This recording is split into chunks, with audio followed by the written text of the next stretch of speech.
This is Astrid West with CB&A Realtors. I'm a realtor here in the Houston area. And while I help people with all sorts of real estate transactions, whatever season they're in, I do focus on the senior community. And today we're going to be speaking to someone who is actually going to help you stay in your house for longer. So I'm really happy to have Steven Crenshaw with me. He is the owner of Handle with Care, and he's also a firefighter, but I want him to share with us a little bit about his company and why he started it. So welcome, Steven, and take it away. Good morning. Thank you very much. So Handle with Care is a family owned and operated business. We're based out of Tomball, and the objective for our business, we'd like to come into someone's home and provide a service of keeping them safe and able to be mobile around the home. So we come in and do like grab bars and wheelchair ramps, and then we do other home safety things as well. We check smoke detectors, emergency lighting, really anything that has to do with being home and safe. Yeah. What made you start this? Okay, so as you said before, I am a fireman and been for 20 years. And so through those years, I've experienced many calls where there's been slips and falls in the home and balance issues, whether it be medical issues or just tripping over a rug. And so I've used those years of experience and I was able to see a need for the business. And then also my wife, Amber, she's been working in the home health industry for many years as well. So we kind of took all of that and put it together, and we've seen that a home health safety would be a good business to get into. And so that was really how it kind of got started. Yeah, it sounds like a good combination, you know. It is. With her input and your knowledge, you definitely can be of service to people. Right. You sent me ahead of time some pictures of some of the things that you do. Uh-huh. So I want to go ahead and share those right now, and you can just kind of walk us through what we're seeing. So this is obviously something you took down to the studs. Yeah, that's right. So a lot of like the picture you on my left, the older one. So what we did there was we went in and took the wall coverings out, tile, you name it, down to the plumbing, removed the bathtub, did any floor prep work. And that was because a customer went from being not wheelchair bound. That's not a roll in. That's kind of a little small step in. Though it's only about a 3-inch step, it's still considered a step in. But it's a very, very, very low profile entry. And then we retiled everything with grab bars. You can't see in the picture, but the new section has a flip down bench. We put hoses on the shower head with low profile mounts so that the resident can stay seated safely and take a shower. So that's kind of that one. That was a really nice job. I think the customer was real happy with that one. Can you tell us approximately how long this job took and maybe a price range that people would expect to pay? I know each job is different, but that's right. Every job is different, especially when you're having to deal with plumbing. Plumbing can start to run the cost up a lot, but on that one, you see it had a traditional three faucet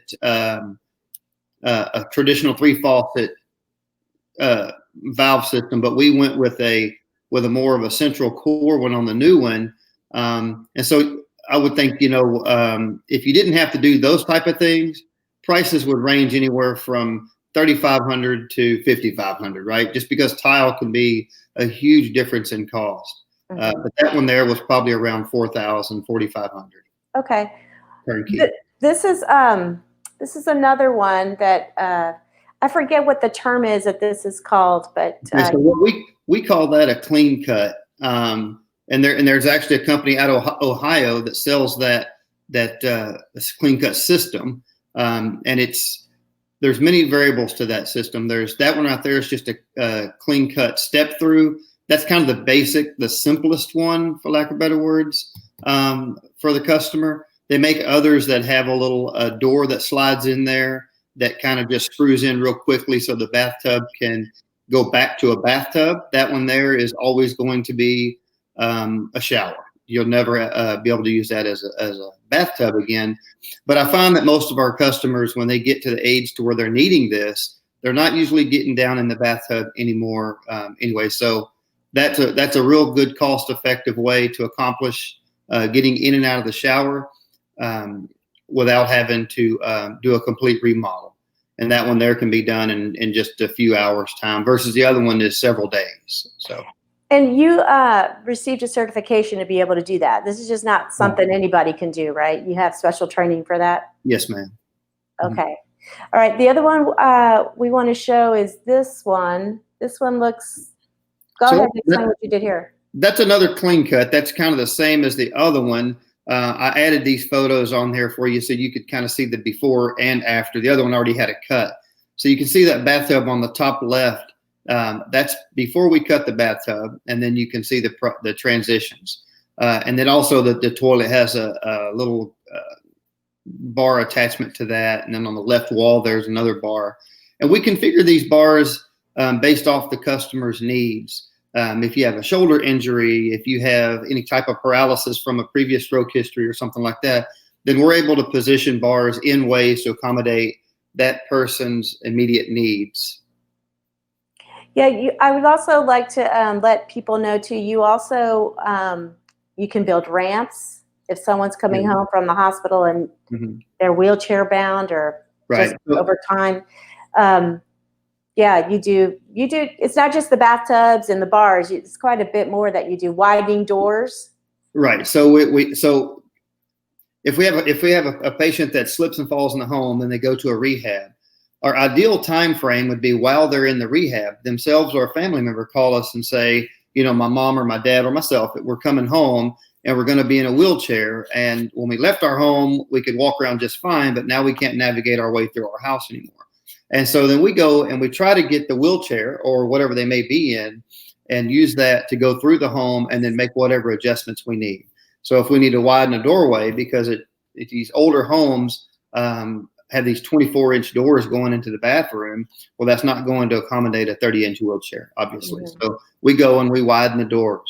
And then, like you said, with ramps, we put ramps at the front door, the rear door, wherever they may need to be to help get in and out of the home. So anything really to do with mobility from the curb all the way up into the vehicle, all the way over into the bathtub.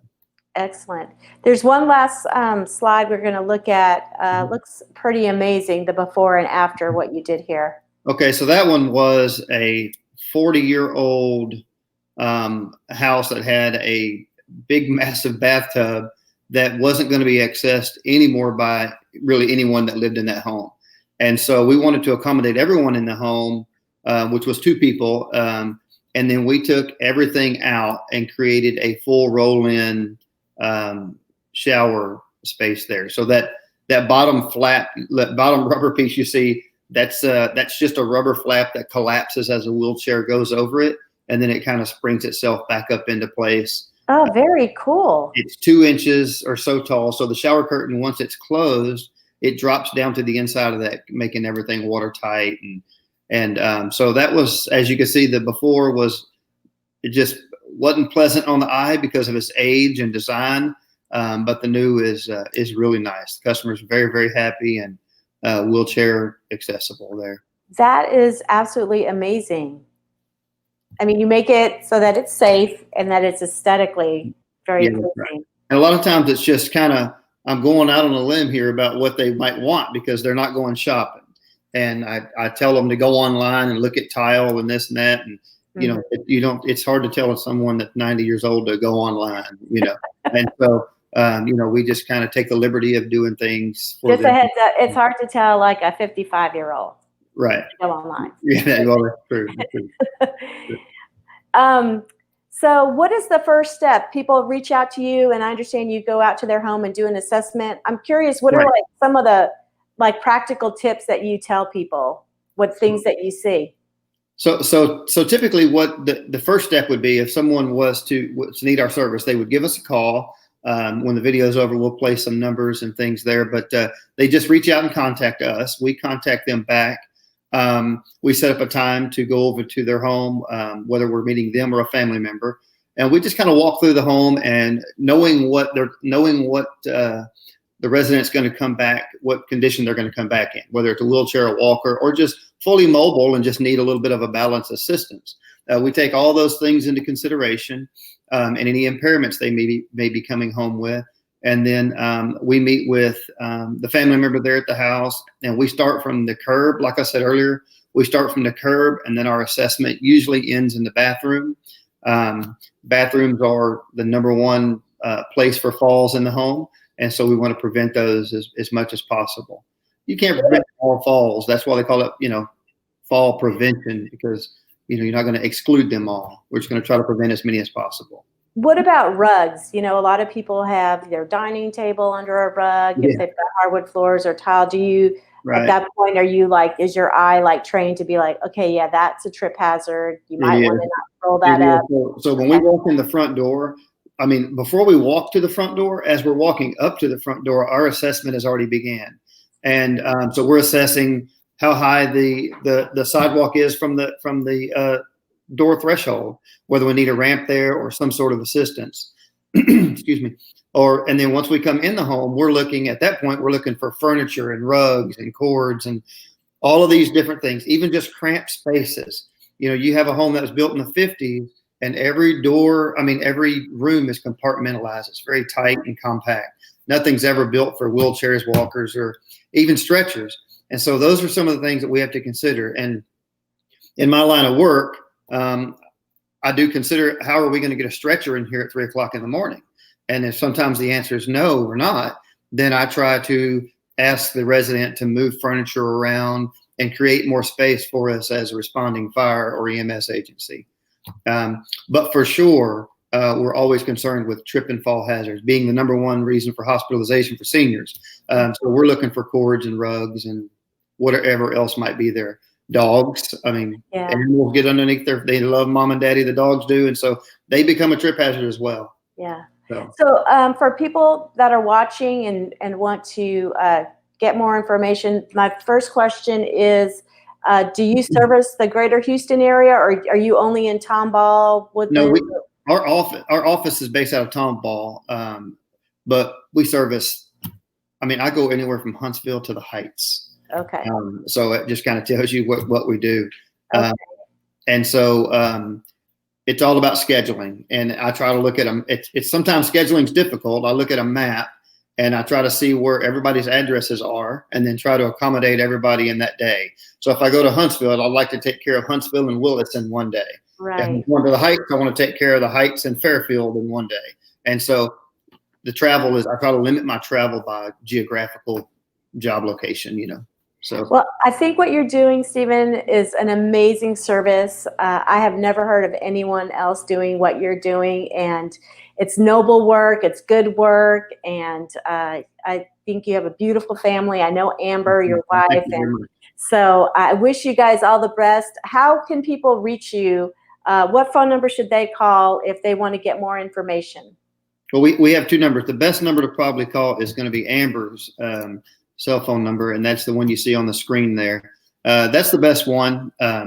If I'm out working, I'm not going to answer. I'm usually in someone's bathroom, in their shower, or something like that. So that's the best number to call, and leave a voicemail if she doesn't answer, and then she'll send me the link or the voicemail, and then I'll get back with you. Okay, so that number is 832-790-7741, and we're going to also put up here your website.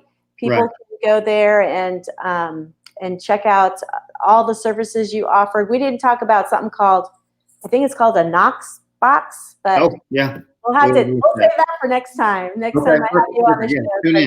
The show is called Services for Seniors. Thanks so much for your time. Again, you've got their phone number and their website. Give them a call. Thanks again, Steven. I really appreciate it. Take care. Have a blessed day. You too. Bye-bye. Bye.